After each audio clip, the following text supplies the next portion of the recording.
Bonjour à tous et bienvenue sur ma chaîne YouTube, ici Yoann Meyer. Aujourd'hui nous allons voir la fonction Keep Alive de TCP.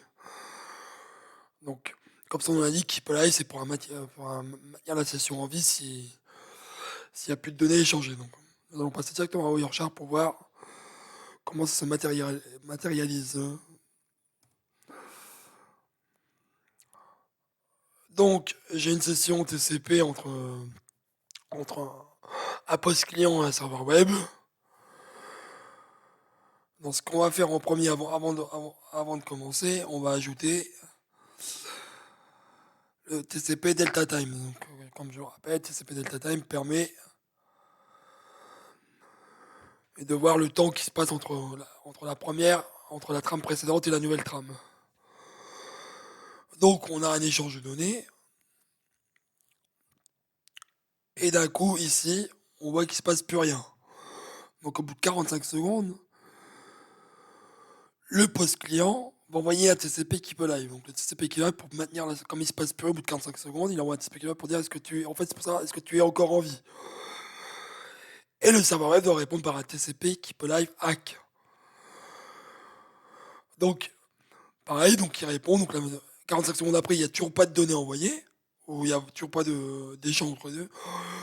Le poste de travail renvoie en bout de 45 secondes un TCP et on a l'acquittement derrière. Et là, le serveur web va envoyer de la donnée 18 secondes, 19 secondes, presque 20 secondes plus tard. On le voit, il y a 579, 515 octets de données envoyées dans cette trame. On est à un temps impressionnant de la part du serveur web pour répondre pour envoyer de la donnée. Parce que là, j'ai pris cet échange-là, mais on l'a juste au-dessus. On a la même problématique plusieurs fois. Donc, on va rentrer dans le détail. On va rajouter, moi ce qui va m'intéresser, c'est le numéro de séquence. Donc on va ajouter le séquence number, appliqué en colonne, plus la donnée, appliqué en colonne, plus, c'est égal au next séquence number. Et ce qui va être intéressant, on va prendre A juste avant, donc on va prendre le dernier, la dernière trame envoyée avant le TCP Keep Alive. Donc il dit que le next sequence number sera 18 000 à 184 66.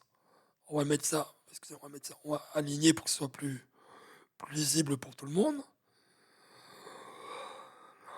Donc on revient, il doit envoyer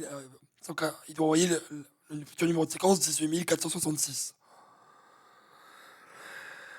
En fait, ce qui se passe quand on a un TCP Keep Alive, pour lui dire ce n'est pas de la donnée envoyée, tu vas faire un TCP Keep Alive moins 1. Donc ton séquence number est égal à un next séquence number moins 1. C'est dans la RFC TCP, la RFC 1122, je crois qu'il l'indique, vous pouvez toujours aller vérifier. Et là, on voit bien 18 465. Il va renvoyer un octet de données, on va dire fantôme, pour qu'il soit égal au next sequence number annoncé juste avant. Ça, ce n'est pas obligatoire. C'est fait pour, par exemple, si des systèmes ont une mauvaise implémentation TCP/IP, on rajoute un octet de données en cas de besoin. Et l'acquittement est fait derrière. Donc l'acquittement est égal au numéro de séquence annoncé avant par le serveur web. Et on voit qu'à chaque fois, quand on fait le TCP Keep Alive juste derrière 45 secondes après,